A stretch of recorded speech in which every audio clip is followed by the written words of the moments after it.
Well, good evening, everyone. So glad to see you all this evening. Glad I get another chance to be with you all. You'll notice that on the screen we see this title of our time together, The Bible and Signs of the Times. We're going to start this evening by looking at one of the signs of the times. We're going to examine some of the headlines that we've been seeing over the last few months.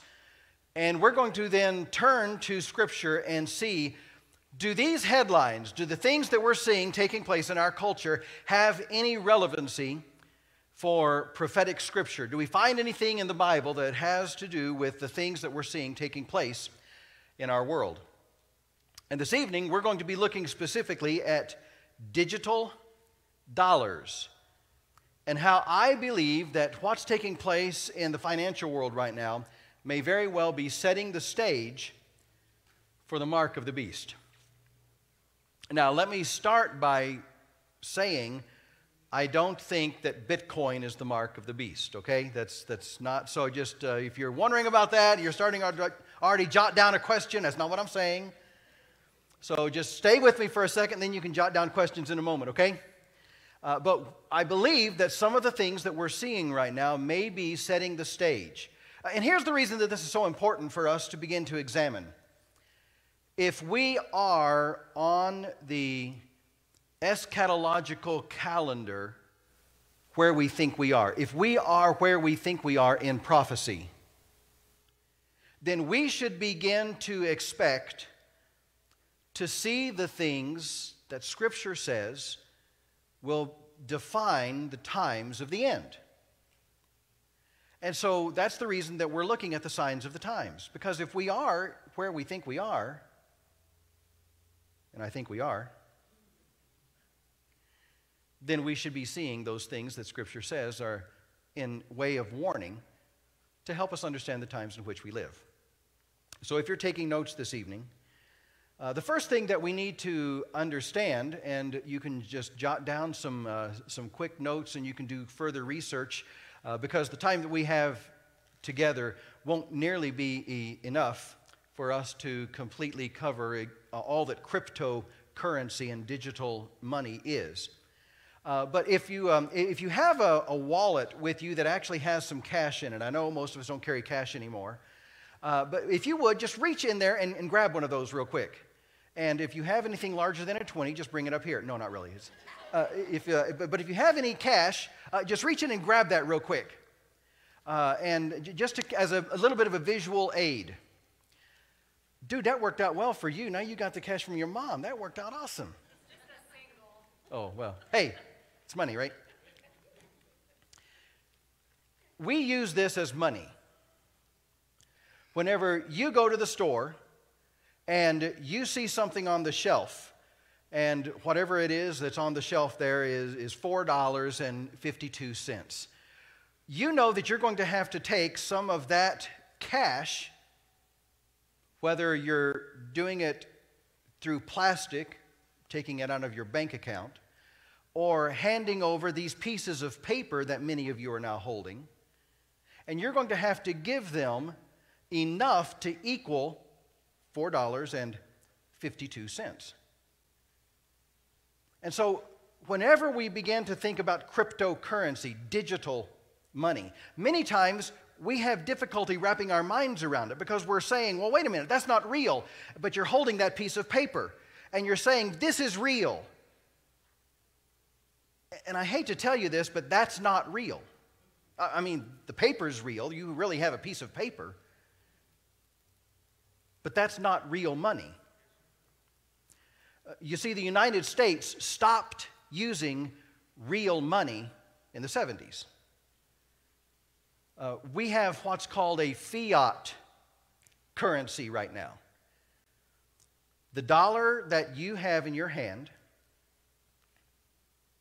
is only worth $1 because that's what the United States government has declared it to be worth. It is a fiat currency. Fiat stands for a declaration. And one of the reasons, by the way, and this isn't going to be a course on economics, but one of the reasons that the United States economy has not yet collapsed through debt and overprinting of currency is because we happen to be the world reserve currency. We're the currency that all of the other currencies are measured by. But whenever we're talking about cryptocurrency, again, in your mind, you may be tempted to say that's not real money. And you reach into your wallet and you pull out that dollar and you say that's real money, and it's not. That is only worth what the people that you are attempting to trade that piece of paper, what they're willing to trade for it. The pastor took us down to a German place to eat. What was the name of that place?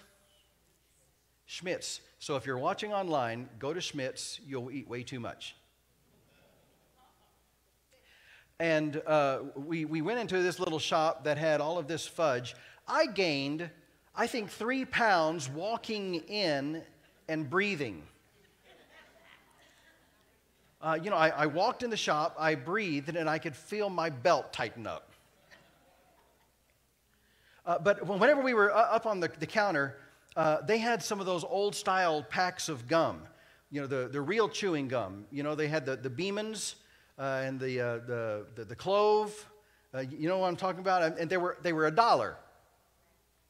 Now, if I had taken $1 out of my wallet and handed them, the shopkeeper would have been agreeable to have exchanged that piece of paper for a pack of that gum. But that transaction only works as long as the shopkeeper is willing to make that exchange. Because you see, he and I both are operating under the same set of guidelines that both of us are going to accept that that piece of paper is worth $1. Now let's shift our minds for a moment to cryptocurrency. Cryptocurrency is, the crypto stands for encryption. It's a digital, a computerized currency. It's a computerized form of money. And the reason that it has value is exactly the same reason as that piece of paper in your wallet has value. It's because others are willing to enter into an agreement with you and agree that that piece of encrypted code is worth what you both agree that it's worth. And so this idea of cryptocurrency, we have the thought again that it's not real, it's just as real as the paper money that's in your wallet. You can use anything as currency. Back years and years ago, people used to use tobacco as currency. They would use different pieces of commodities, the things that they had created, as currency. People would use cigarettes as currency. Anything that you're willing to trade and somebody else is in agreement with you to trade for an agreed upon price, that thing can be used as currency. And so as we're thinking about cryptocurrency, just think about it like this. This is a piece of a computer code. And that piece of a computer code, people have agreed on what it is worth in dollars, which is in your wallet. But this cryptocurrency is able to be traded for real world assets. And just like many types of investments, cryptocurrency often increases in value. If you had invested in probably the most familiar form of cryptocurrency, Bitcoin, if you had invested in Bitcoin in 2009, that's whenever it first came out, it was a couple of pennies. Right now, it's trading for $33,000 each. Don't you wish you had known that in 2009, right? It's increased in value, and the reason it's increased in value is just like many other investments. Other people say that it's worth more now. So let's get into this idea of cryptocurrency, digital dollars, and why I think this is setting the stage for the mark of the beast. Because you see, currently the interest in cryptocurrency is very high. We have an eccentric billionaire. I'm sure that you've been following him. It could be that some of you have even ridden in one of his cars. Elon Musk. He owns Tesla. He owns SpaceX. He owns, 3 or 4 other different companies. He developed a flamethrower, which I have to admit was really kind of cool. Didn't need one, but I still wanted one. Does that make sense? That would have taken care of the weeds. I tried to convince my wife, this is really a weed eliminator. It didn't work.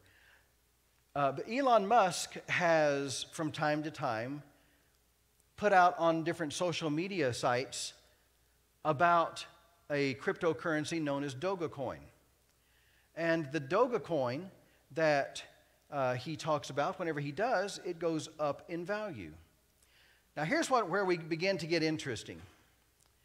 Because you see, up until, the last 18 months, cryptocurrency has been the realm of speculative traders and computer geeks. There are some investment analysts that were willing to take some risk, and so they began to invest in it. And those that were kind of in the know with online investing, they began to invest in it. But something changed about 18 months ago. And we had countries beginning to get interested in digital currency. And now we notice that February the 22nd of this year, Janet Yellen, this is an article from Bloomberg, Janet Yellen has signaled her interest in backing digital dollar research. Moving away from that piece of paper that you have in your wallet and moving to a completely digital form of currency. And this is different than your current bank account. Because right now, most of you probably do some kind of financial transactions online. Maybe you access your bank account online whenever you go to the store. Typically, we don't carry a lot of cash anymore, and so, everything is plastic. So you go up to the gas pump and you swipe your plastic in there, and you realize that the dollars are taken out of your bank account and placed into the bank account of the gas station as they're going through the credit card processor. That's digital, but not what we're talking about here. Digital dollars, the move to a digital currency that they're looking at, this is something completely different. This is just like Bitcoin or Dogecoin or Ethereum. This is a crypto dollar. Very different than what we currently have. But let's keep going very quickly. March the 22nd, 2021. We notice the next headline. The Federal Reserve's digital dollar push begins to worry Wall Street. Because you see, the financial services industry,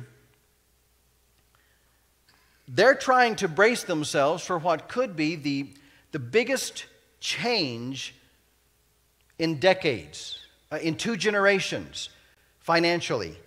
And that is if the United States of America makes this move to the digital dollar. Because then the government will replace the banks and the credit card processors. You won't be going through an intermediary. The government will be in charge of holding all of your encrypted codes. Doesn't that give you warm, fuzzy feelings? February the 25th, 2021. The next headline, the Fed's digital dollar would look nothing like Bitcoin. Now they're calling this digital dollar FedCoin. And FedCoin wouldn't need massive computations like cryptocurrencies. Currently, how you generate cryptocurrency. And by the way, if you've tried to build a computer or you've tried to purchase a computer lately, you'll understand that the cards that you put inside of the computers that create the video output so that you can see it on your screen, those cards on computers have gone out of sight. And the reason is because the type of mathematical computations that those graphics processors in those cards, the kind of mathematical computations that they perform is exactly what's needed in order to solve the mathematical computations needed to generate Bitcoin. And so that's the reason that computers are going up in price and the graphics cards are going up in price. But the Fed coin, this digital dollar, it changes all of that. Suddenly, you don't need all of this high-powered computer equipment in order to generate these codes, these encrypted pieces of computer code. The digital dollar would be something that everyone would receive, but again, the United States government would be the one that would be holding the encryption key for that. Let's keep going. This is from the website The Verge, May the 20th, 2021. The U.S. Treasury wants cryptocurrency transfers over $10,000 to be reported to the IRS. Does anybody want to know why that is? Because the government has finally realized, wait a minute, we have all of these people out here and we don't know how much cryptocurrency they have. And so now we want our piece. And so they're beginning to push now for every transaction over $10,000 that it'll need to be reported to the IRS. Now, this isn't something that's just taking place inside of the United States.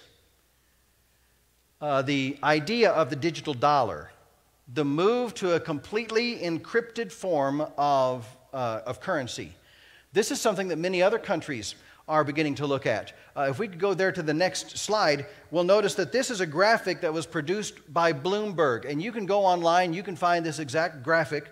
I'll read some of it to you. There are dozens of countries whose central banks are researching a digital form of money.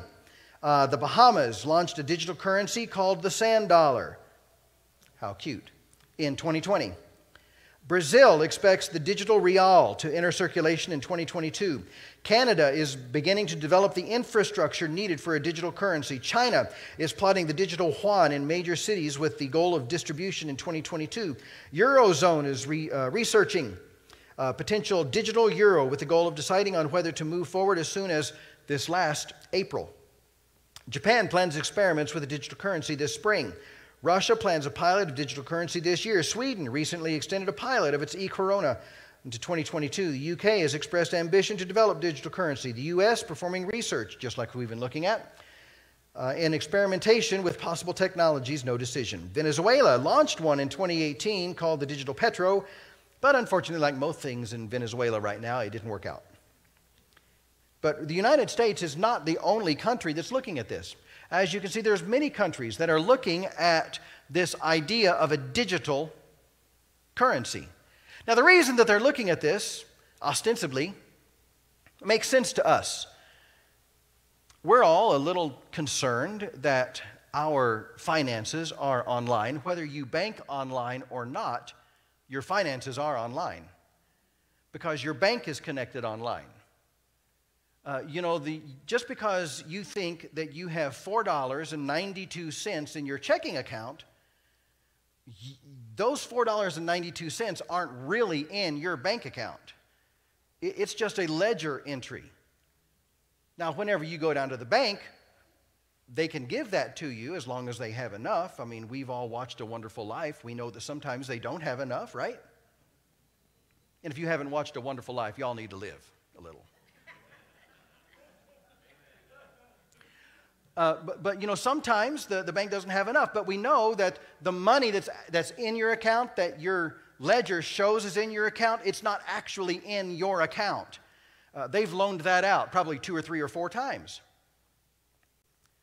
Here's the power of digital currency. And this is one of the reasons, and we would all agree with this. We've seen what's happened over the last few years. 2008, what happened? The housing market crashed, right? Why did the housing market crash? Well, because they were loaning money that they didn't have, and they were loaning it 2 and 3 and 4 times. They were loaning it to people who were fine people. They just didn't have the wherewithal to be able to pay back the amount of money that they had borrowed. And as a result, because they had loaned out the same piece of currency multiple times, finally, chickens came home to roost. With digital dollars, you can't loan it out more than once because it's an encrypted piece of code. It can't be loaned out multiple times. It's not just a simple manual entry in a journal, in a ledger sheet. It's secured as much as anything can be secured. And it's tied to a digital wallet. Now, this is one of the challenges right now that governments are saying, we need to get a handle on this because these digital wallets, we don't know who owns them all. Because you see, right now, digital wallets don't have to be tied to your identity.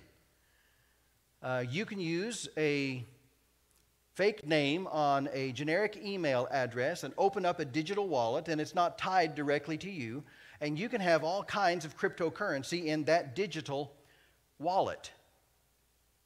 Well, the governments are saying, no, we need a real person tied to this digital wallet, and so we need to know whose cryptocurrency is inside that wallet. And so then whoever is tied to that wallet, we know what they're buying and what they're getting put in, and we can get our share. And ostensibly they're saying that the reason for this is to make it secure for you. How many of us have heard of someone having their identity stolen? And right? And maybe it's happened to some of you. Maybe you've had a credit card stolen, or something has occurred and the bank contacts you and they say, hi, we were just wondering, are you in Tahiti right now? And you're like, no. It's like, okay, well, somebody just bought a Jaguar on your credit card. And I'm going to tell you right now, if they buy a Jaguar on my credit card, it's a used up Jaguar.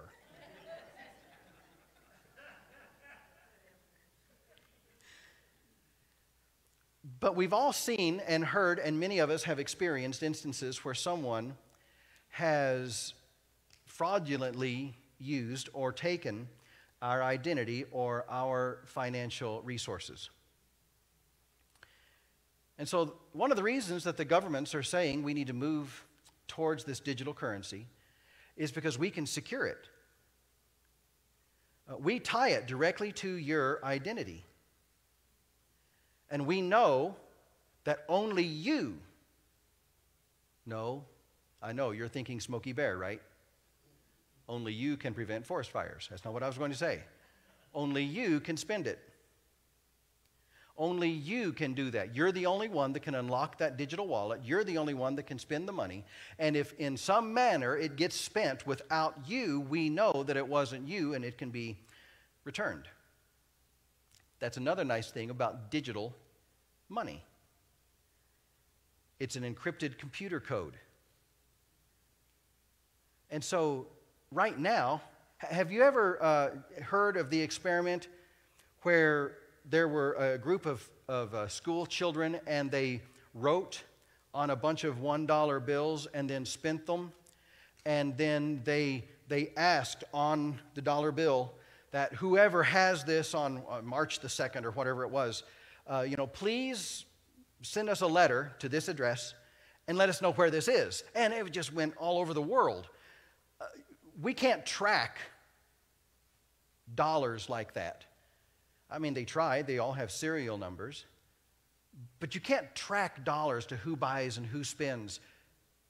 But digital currency, the blockchain, you can.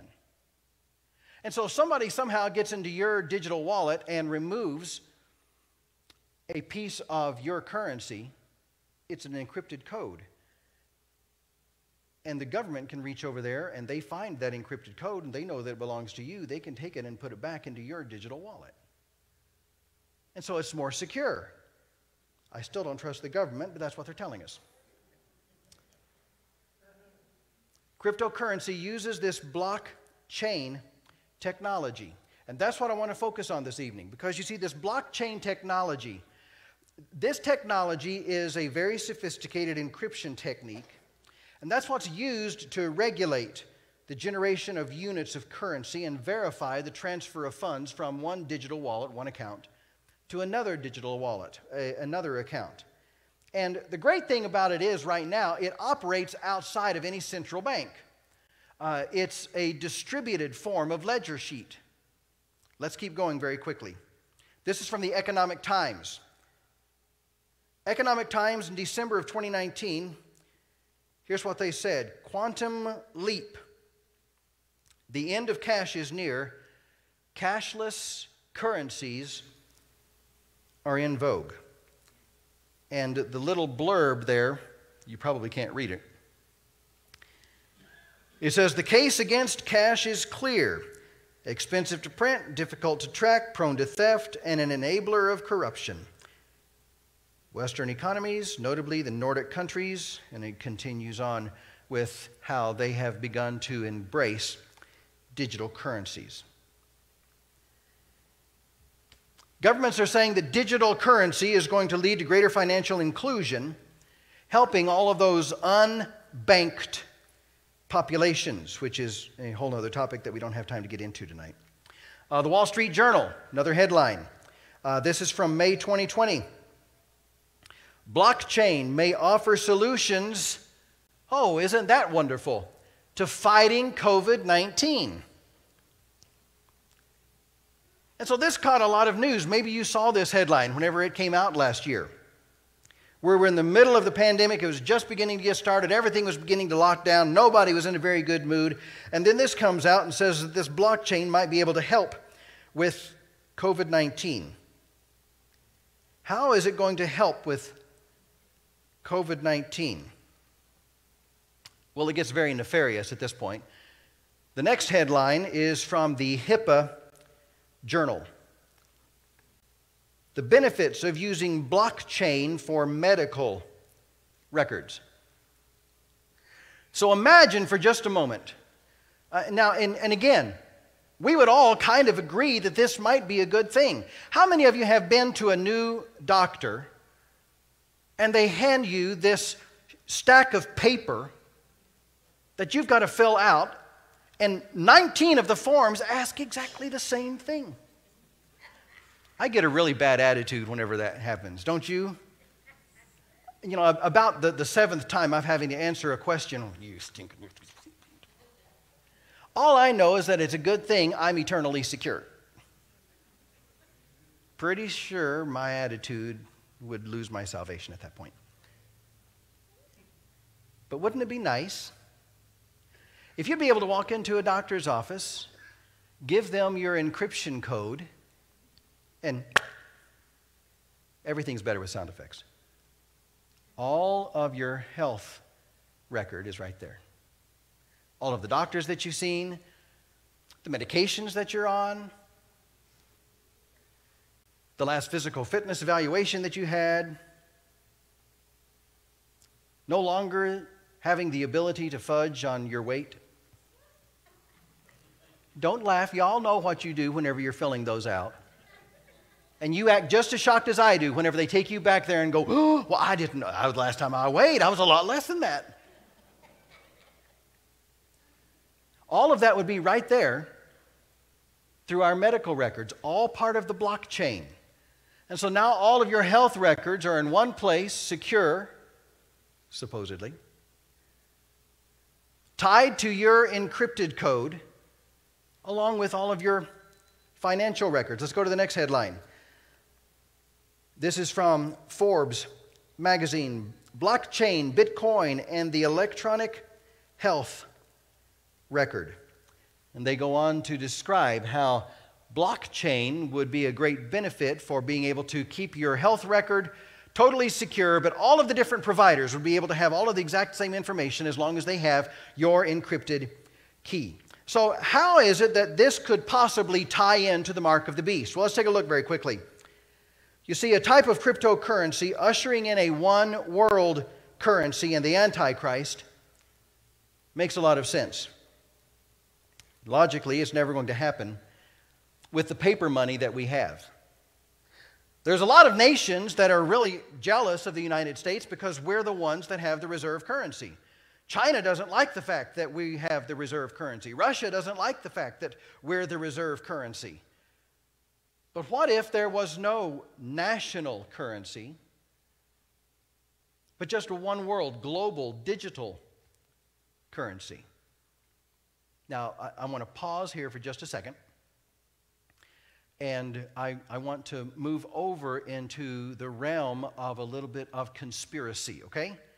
I know all of you are getting ready to take notes now. Have you ever wondered why the federal government continues to print such enormous amounts of money? I mean, the more of something that you have, the less that it's worth. Have you ever wondered why, those printing presses, buddy, they're hot. Have you ever wondered why? Have you ever noticed that regardless of who happens to be running for president, they always say we need to get the budget under control and we need to get the deficit under control. And then they get there and the presses just keep rolling? Have you noticed that? You see, I think that they're not part of the plan. We know who's behind the plan. But the United States economy can't continue to be strong. Whenever you read prophecy, there's only a couple of options for the United States. And none of them end well. So if the United States economy continues to be like it is, the end time events won't happen.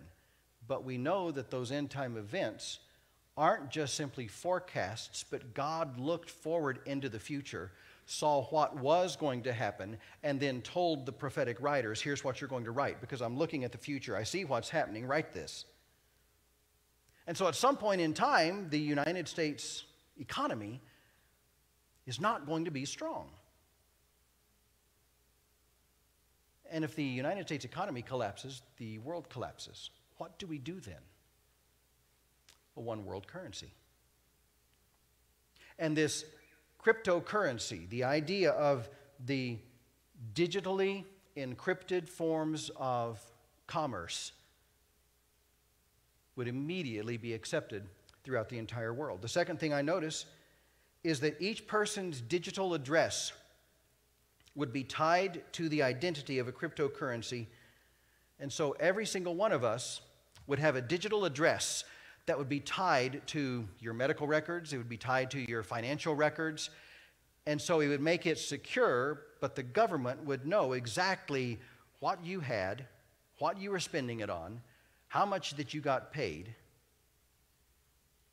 Are you tracking with me a little bit on what this might be looking like in the future scenario? Let's keep going very quickly. 3, the IP addresses. Now, we need to stop for just a second. How many of you have a smartphone with you right now? You have, right now, at least one IP address tied to you. I have a smartphone here in my pocket, and I have an iPad here on the pulpit. And so I have 2 IP addresses that are tied to my location right now. Well, imagine if every single person had an IP address. Because right now, all of the IP addresses are generated, mostly, dynamically. They change all the time. But what if it didn't? What if you had an IP address, and regardless of what device that you were using, that IP address was used for all of the transactions, and it was sent out live to this blockchain, the ledger, the technology that contains all of the ledgers for the encryption of your currency. So we would know exactly who was being involved in that transaction. Interestingly enough, I'll mention this and we'll keep going. Could this be what Revelation 13:7 is talking about with the number of his name? It's interesting. Let's keep going. Number 4, blockchain is transparent. And that would make it very easy to punish those who don't conform to the proper blockchain payments. So imagine for just a moment that you don't want to participate in this new blockchain digital currency. You want to continue to participate and have transactions that are off the grid. Well, if somebody does that, that's going to be a blip on a radar somewhere, because they're going to realize that stock has been taken out of a store without a blockchain transaction having taken place. The blockchain forces transparency for all transactions. And then we go down the rabbit hole. That was great timing.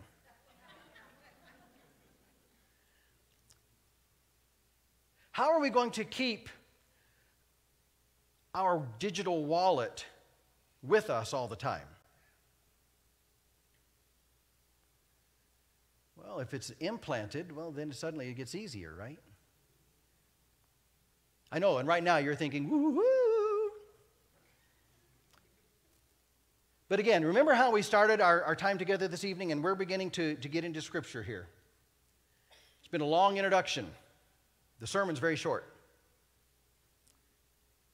We began tonight by saying, if we are on the prophetic calendar where we think we are, then the things that we see in culture should be a reflection of the things we read in Scripture that define the time of the end. The technology that we see should be in place in order to allow the things that we see taking place. So, with that in mind, let's turn in our Bibles to the book of Revelation, chapter number 13. Revelation chapter 13. If you're joining us online and you have a paper copy there, it's the book all the way at the end. Revelation chapter 13. Let's begin reading in verse number 5. And the beast was given a mouth, uttering haughty and blasphemous words, and it was allowed to exercise authority for 42 months. It opened its mouth to utter blasphemies against God, blaspheming His name and His dwelling, that is, those who dwell in heaven. Also, it was allowed to make war on the saints and to conquer them. And authority was given it over every tribe and people and language and nation. And all who dwell on earth will worship it, everyone whose name has not been written before the foundation of the world in the book of life of the Lamb who was slain. So let's notice first, we have verse number 7. So we have this beast. He's in charge. And we notice in verse number 7 that he has been given authority over who? Every tribe and people and language and nation.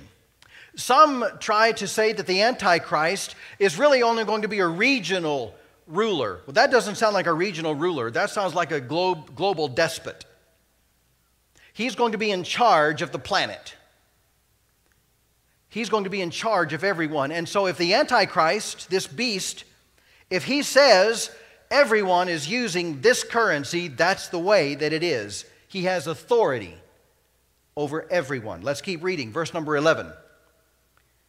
Then I saw another beast rising out of the earth. It had 2 horns like a lamb, and it spoke like a dragon. It exercises all the authority of the first beast in its presence, and makes the earth and its inhabitants worship the first beast, whose mortal wound was healed. It performs great signs, even making fire come down from heaven to earth in front of people. And by the signs that it is allowed to work in the presence of the beast, it deceives those who dwell on earth, telling them to make an image for the beast that was wounded by a sword and yet lived. And it was allowed to give breath to the image of the beast, so that the image of the beast might even speak, and might cause those who would not worship the image of the beast to be slain. And it causes all, both small and great, both rich and poor, both free and slave, to be marked on the right hand or the forehead, so that no one can buy or sell unless he has the mark, that is, the name of the beast or the number of its name. This calls for wisdom. Let the one who has understanding calculate the number of the beast, for it is the number of a man, and his number is 666. Now, we're not going to get into verse number 18 and try to figure out what 666 means. It's beyond our time, our ability. There's been all kinds of speculation. I have some ideas. I'm not 100% sure, but it's outside of our time together this evening. But I'd like to focus on what we find here, first in verse 16 and then in verse 17. So this beast causes everyone who is worshiping the first beast, both small and great, rich and poor, free and slave, to be marked on the right hand or on the forehead. What is the purpose for the mark?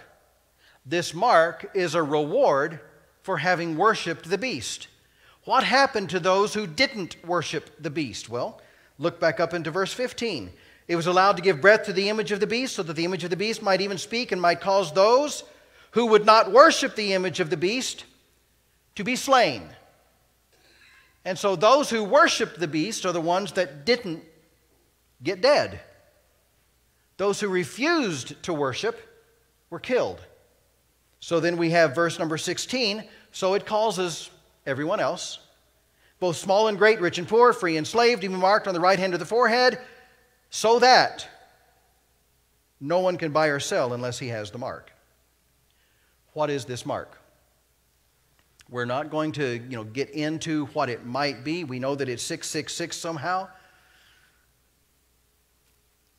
But I think that the digital currency, cryptocurrency, blockchain, is setting the stage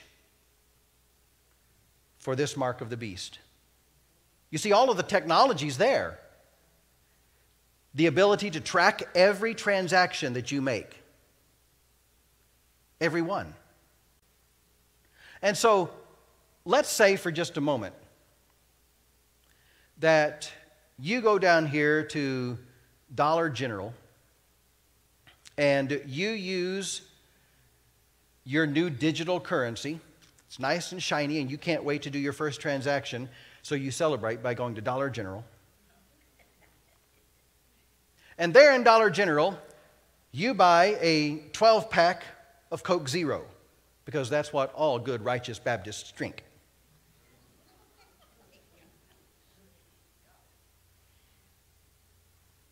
Forever,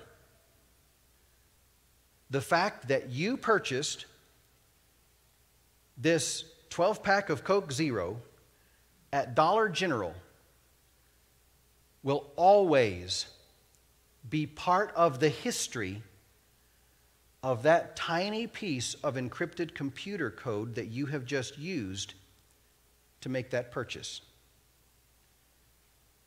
Now, this little piece of computer code now is now in the bank of Dollar General. And just like cash now, somebody else comes in, they purchase something, their piece of computer code goes into the bank of Dollar General. And so Dollar General has all these little pieces of computer code that people have used to make purchases. Well, then Dollar General takes those same pieces of computer code and they give to their supplier. Now, forever, in the history of that piece of computer code that you used to purchase the 12-pack of Coke Zero at Dollar General,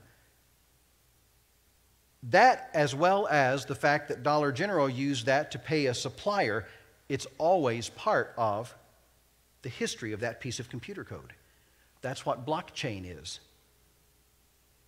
And then whenever that supplier, now they have that little piece of computer code, now they use that to pay their electric bill. Now the electric company has it. And forever in the history of that little piece of computer code is going to be the knowledge that this supplier used it to pay their electric bill that they had got from Dollar General, that Dollar General had gotten from you when you went down there to celebrate this new blockchain piece of currency by you bought Coke Zero. Forever, that little piece of computer code is going to contain every piece of transactional history. And so if you attempt to buy something outside of blockchain, suddenly the government comes down here to Dollar General, and they see Dollar General's inventory is missing a 12-pack of Coke Zero. It's unaccounted for if you tried to step outside of blockchain. Let's say you'd gone into Dollar General and it was supposed to be the day that everything transitioned over, but you still had $9 and you wanted to go ahead and spend them just for old time's sake. And so you did that and they went ahead and took it. The government's going to know that someone made a purchase outside of blockchain. And so now Dollar General is going to be in trouble. How many businesses do you think are going to continue to do business outside of this transactional history? None. They'll go out of business. And so they would then refuse to sell to anyone who's outside of this. So you go out to the farmer that's outside of town and you're saying, look, I'm so hungry. My kids are hungry. Can you sell me some chicken eggs? And the farmer says, no, I can't. You're going to need some of this digital currency. Otherwise, I can't sell it to you, because the government, they know I have chickens and they're going to know I'm missing eggs. I think that we're beginning to see the stage set. I think this technology is what's going to be used. Now, I don't know exactly what form the mark of the beast is going to take. I believe that it's still going to be some type of a genetic marker. But guess what genetics really is? DNA. DNA contains information.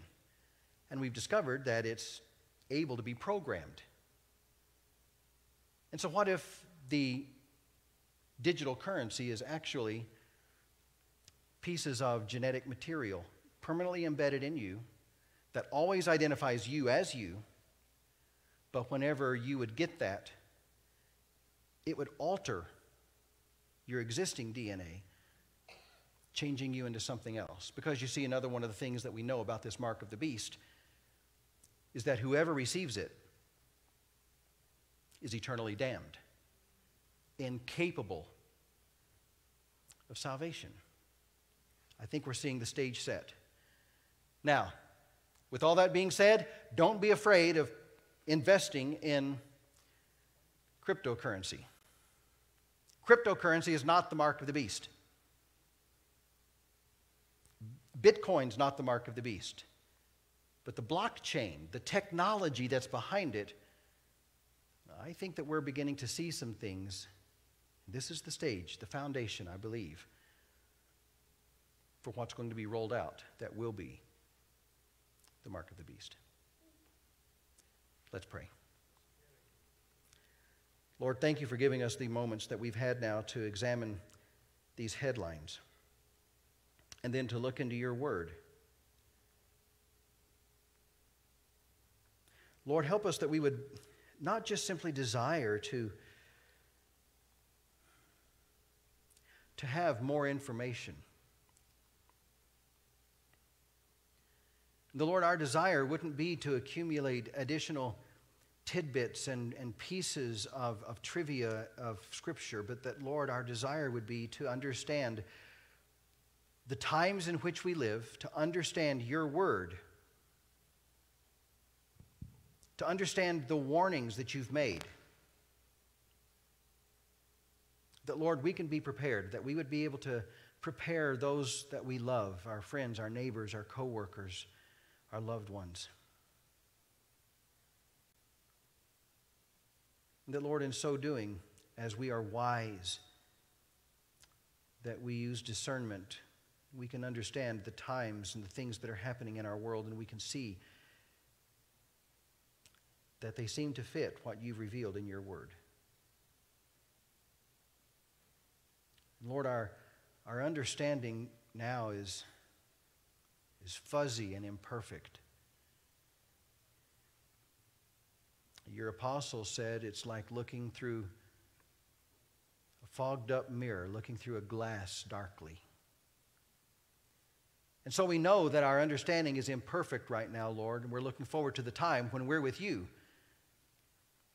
And our understanding will no longer be foggy, but that it'll be clear.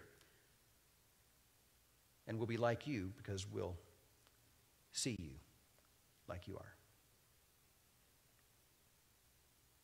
Thank you for giving us these moments that we've had to spend, and I ask, Lord, that as we prepare to leave this place, that we won't leave here in a spirit of fear, but that we will leave here in a spirit of certainty because you have revealed what you're getting ready to do to us.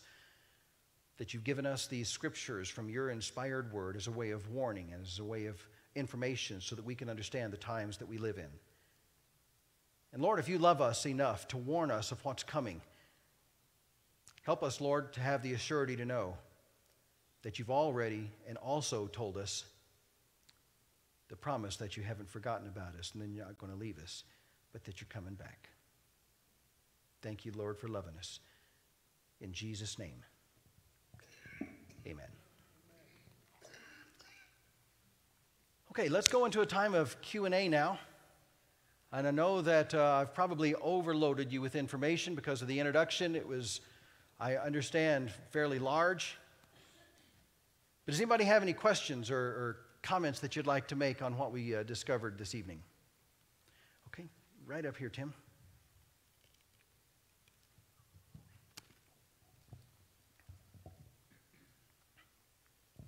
I'm not sure what I want to say.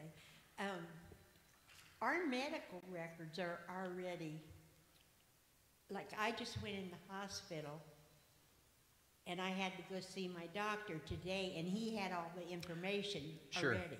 Yeah, if they're part of the same, group, right, then they would. The challenge is that many of the different hospitals, organizations, so if let's say that you were to be visiting someone in Las Cruces, New Mexico, their hospital system wouldn't be tied to your hospital system. They wouldn't have your records. They may have to send off for your records. But if they used this blockchain, all they would need would be your encryption code, and immediately they would have complete access to all of your records, unlike just your normal doctor. So yeah, some of them are already there, but this would take that and go huge. Good. Someone else?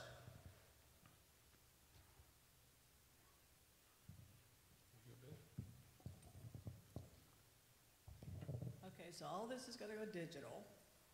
So we need electricity for that, right? Yes. So when the grid goes down, because there's bombs that can take that down, right? Magnetic bombs. How do they protect that? So that's one of the interesting things, and that's a great question. That's one of the interesting things about this technology. So, right now, if you bank at a local bank, and let's say it's a truly local bank. There are fewer and fewer of those. Maybe you're at a credit union. All of your records are going to be stored in a server someplace with all those records.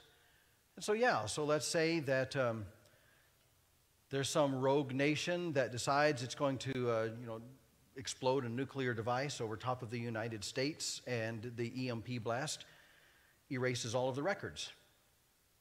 You have zero. You can't prove that you have anything. This is a distributed ledger system. Rather than being in a central location on a central server in one location, this ledger literally exists all over the world. And so it's completely distributed. In many ways, it takes advantage of one of the strengths of the internet. Back years ago, before the internet, the United States military was trying to figure out if somebody sneaks behind our lines and clips the cable that goes from this radio to that radio, the hardline telephone. There's no way to communicate. How can we route this? And that's really where the internet developed. It was a self-healing, self-routing network. So that if one node went down, it figured out a way around it so that all the other transactions could keep taking place. That's exactly what this does. It's completely distributed. The ledger exists simultaneously all over the world. And so the moment that a transaction takes place, the ledger all over the world is updated with the encryption code that was used, the encryption code of the spender, and the encryption code of the receiver. And so they know exactly who received it, they know exactly who spent it, and they know exactly the code that was used in order to create the transaction. It's remarkable technology. And so that danger would suddenly not exist. Good. Somebody else. Okay, right? Okay. We'll do it, and then we'll get Ruby. Yep. So before cryptocurrency and after the euro came out, there were many regions around the world that were wanting to do like a group currency, like Right. African Union, Southeast Asia, South America. Now, because of cryptocurrency, are those going to be now obsolete because they have a lot better control with cryptocurrency? So yeah, you know what? There's been a lot of speculation on exactly how that's going to take place. You know, how is this rollout going to occur? And you know, you can go down a conspiracy theory rabbit hole real quick with this. But there's been a lot of talk, particularly among the wealthiest of the wealthy, about a global financial reset to where everyone would basically be reset to zero, and then everyone would then be given a certain amount of money, whatever the global currency would be. Complete reset. Of course, that would probably apply to everyone except the very elite of the elite. You know, they wouldn't get rid of, but for you and I, you know, I mean, Pastor Paul would be the elite of the elite, but the rest of us would be, you know, just the normal people. And so it'd be a complete reset. And so, yeah, so they would be down there and they would have all of their money in a particular currency. It would just be a reset. And rather than being tied to, like right now, the American dollar, and so they would get X number of equivalency of American dollars, everyone globally would get the same amount, whatever that would be. So there's been talk of that type of currency, financial, economic reset, where everything is wiped out and everyone starts at zero again, which, I mean, it makes my stomach hurt. But then, you know, the good thing is this: if you ain't got much, you ain't got much to lose. So, I mean, whenever they would give me the new reset, I'd probably get a raise. And so, good. Rose. Turn the mic on. David. If you don't do any transaction on cryptocurrency or Bitcoin? Sure. So if you don't do anything right now, nothing. You know, it's no big deal. But what I think is going to happen in the future, I think this technology is what's going to create the ability for the mark of the beast to be used for transactions. But if you don't do anything with it right now, nothing happens. You know, right now you can invest in it or you can not invest in it. It's not going to make any difference at all. See, my husband do all those stuff, and he's gone. Sure. And I guess we can't do anything with it. So yeah, it really doesn't matter if you do anything with it right now or not. It's not going to have any difference to you at all. Okay, thank you. Good. Somebody else. Yeah.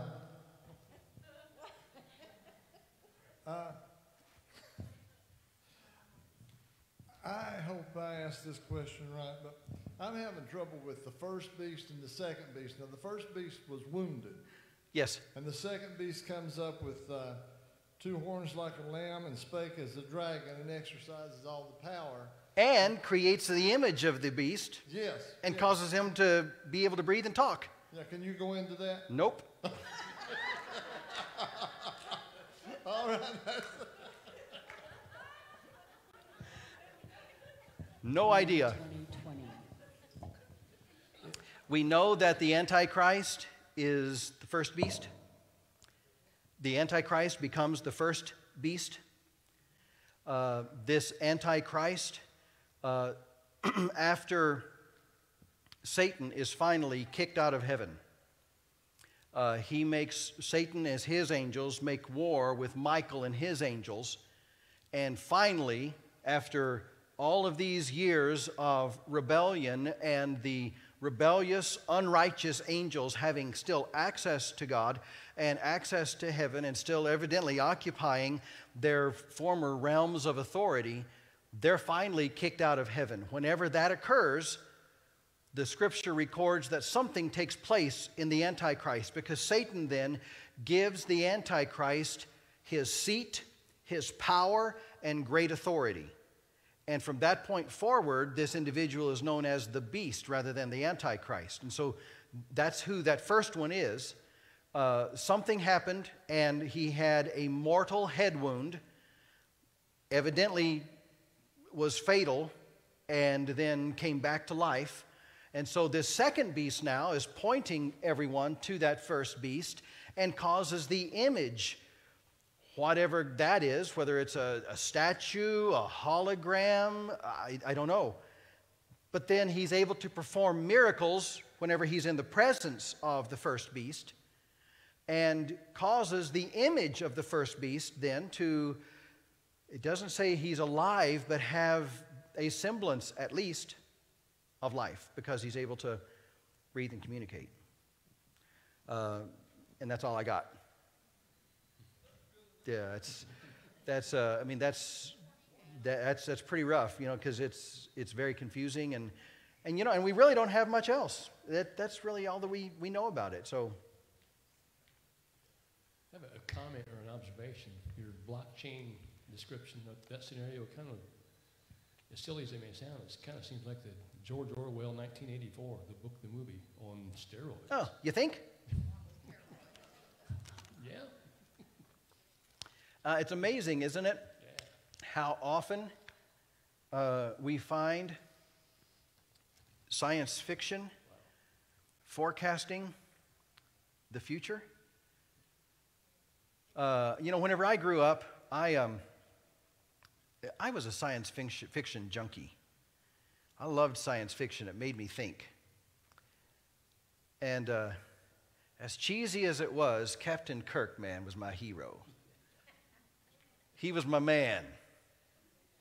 And how many times do we see them beam us up? We haven't got to the beam us up part yet, but we've sure gotten to this part, haven't we? Right? Yeah, I mean, when was the first time that you walked up to a door that went without stepping on a mat? You know, the electronic eye. I remember the first time I did it. It was at a mall, and I was still, you know, a teenager, and you know, we were going into the mall, and we walked up to this door, and the grocery stores had the big black mat, and I understood how those work. You stomped on that, and there was a pressure sensor, and the door swung open. But this one was just a concrete sidewalk, and it went, and I thought, oh, Star Trek. And of course, George Orwell, 1984. Very, very, very, I think, prescient. A lot of the things that we're seeing right now, he had a pretty good idea of what was getting ready to happen. So it's very interesting. And I know there's a school of thought, and some wonder if somehow Satan hasn't revealed through some of the literature his plans on what he's going to be doing. He doesn't know the future, but he does know his plans. And so I don't know what benefit it would be to the devil to have Star Trek showing sliding doors, but to 1984, there's a lot of stuff in there that sure seems to coincide with the culture that we're living and with what we talked about tonight. Yep. Somebody else.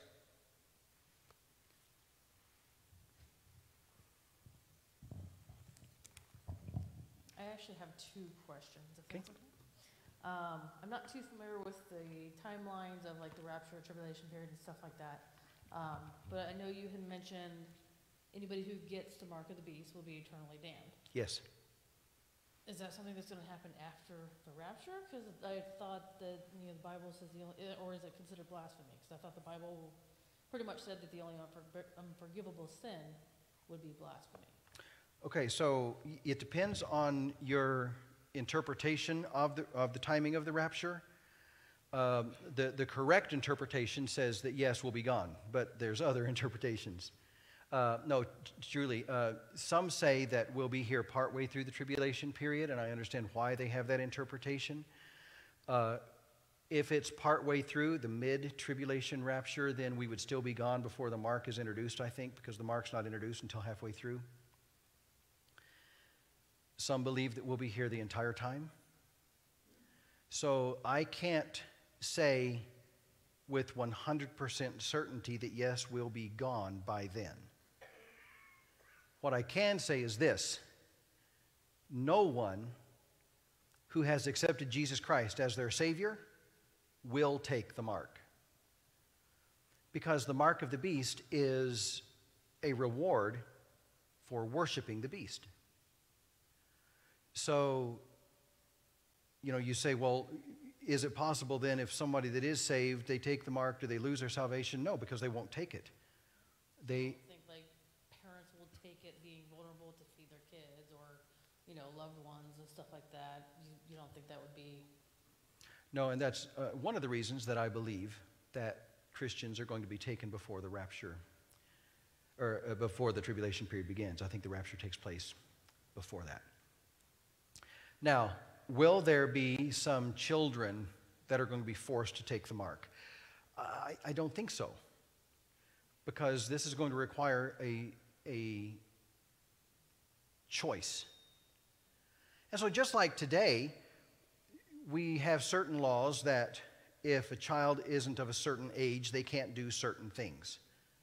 I would imagine those same kind of laws are going to be in place for them. If you have a 14-year-old, he may not want to be living in his parents' home, but he's still under their authority. So if they received the mark, he would still have all of the, quote, benefits, being able to engage in commerce, because they would be able to do so. And he may then, once he's 16 and gets his driver's license, have to have that choice, something like that. But I don't think that they would be forced into that. Okay.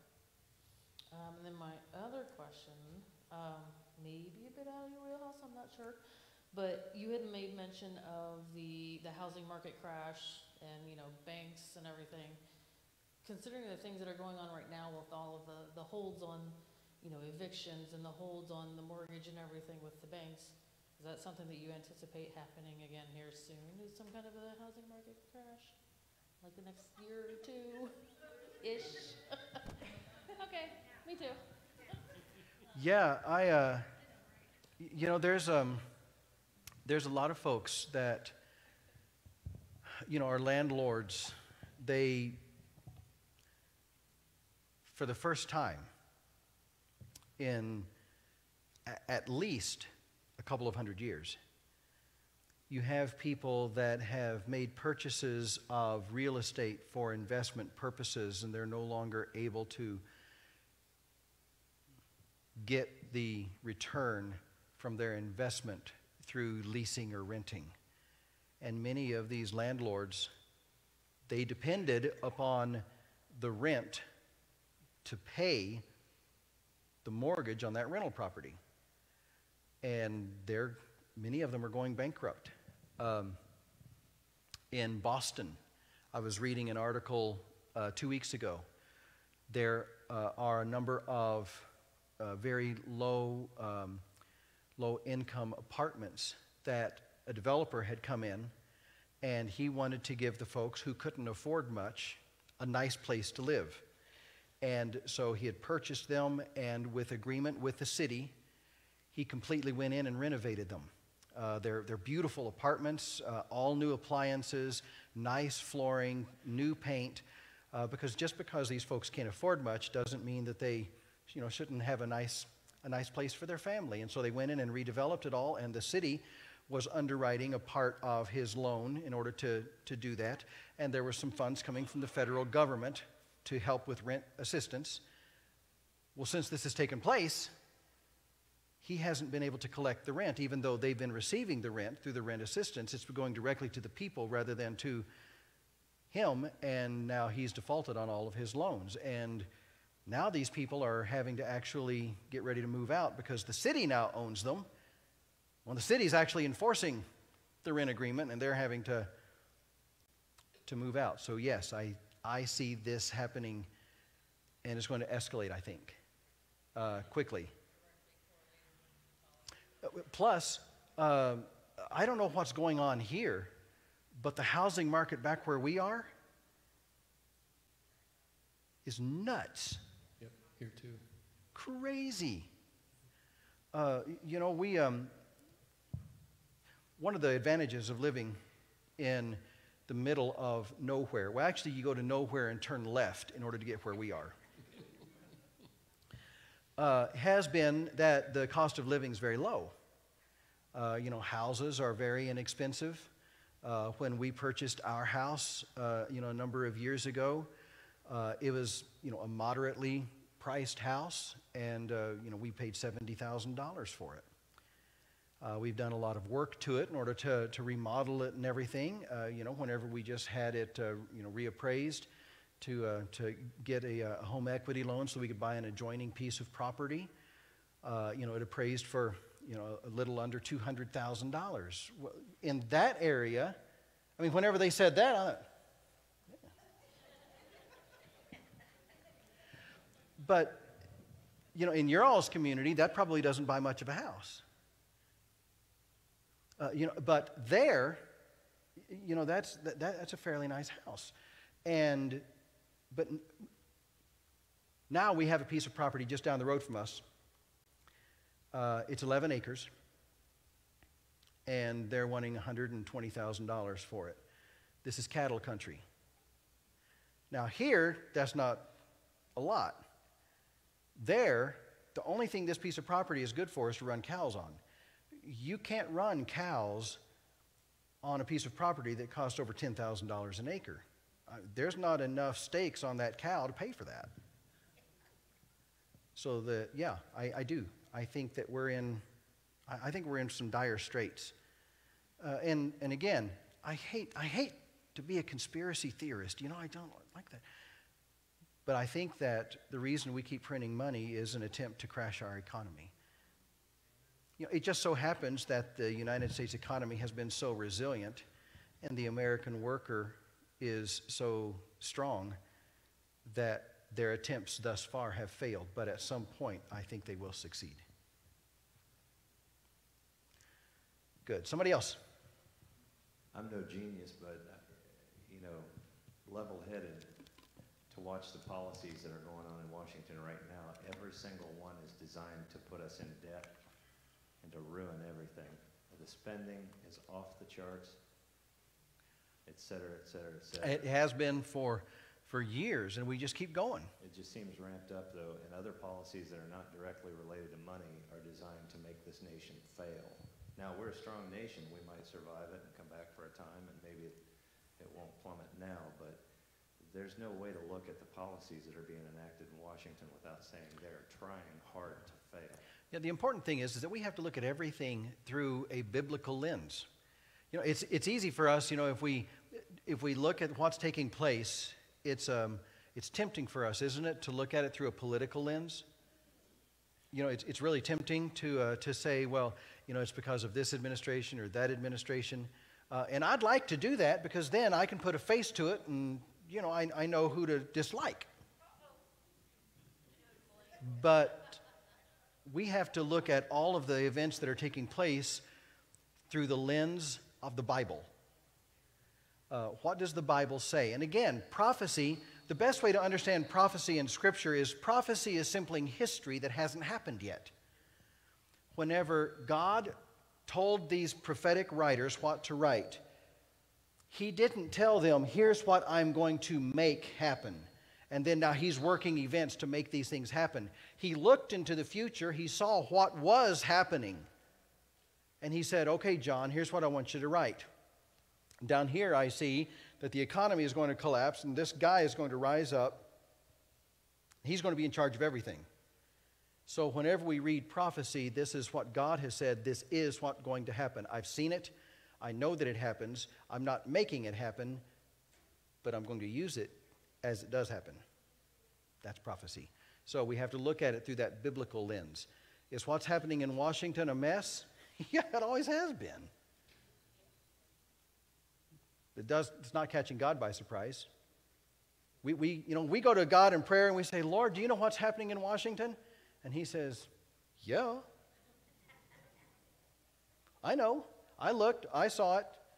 This is Revelation chapter number 3. You need to go read that. So, good. Somebody else. Thank you all very much. Brother Paul. We are dismissed. Thank you so much for joining us this evening. Tomorrow night, we're going to be looking at the tribulation period and the timing, the rapture, the tribulation period, and the timing of those, and the possibility of a gap between the tribulation period and the rapture. When the rapture occurs, there's the possibility that there may be a period of time before the tribulation period actually starts. We're going to look at that tomorrow night. And then Wednesday night, if for some reason you can't make tomorrow night, make sure you're here Wednesday night. Wednesday night, we're going to be looking at the coming strong delusion. There is a lie that's going to be perpetrated on the earth. God tells us that He's going to send them a strong delusion so that they will believe the lie. And again, we look at headlines, we look at the news, we look at culture. What is this lie? If we are on the prophetic calendar where we think we are, then that lie is already being set up. What is that lie? Let me say this as a way of a taste. I don't want to preach the message Wednesday night that I'm going to preach, okay? Because y'all are going to think I'm stranger than you already think that I am. I don't want to preach the message that I'm going to preach, and I don't want to talk about the things Wednesday night that I'm going to talk about, because I understand that by broaching this subject that I will be branded. I get that. But you see, whenever I accepted the call to ministry and the call to preach, I accepted the call to say whatever I saw that I believe the Scripture is revealing to us, and it's not always popular. And so whether I'm branded or not, I think it's important as a watchman to warn you what I think is coming. And so now you're going to be here Wednesday night just to see what kind of mess I'm going to make. That's Wednesday evening, okay? Thank you, everyone. We're dismissed.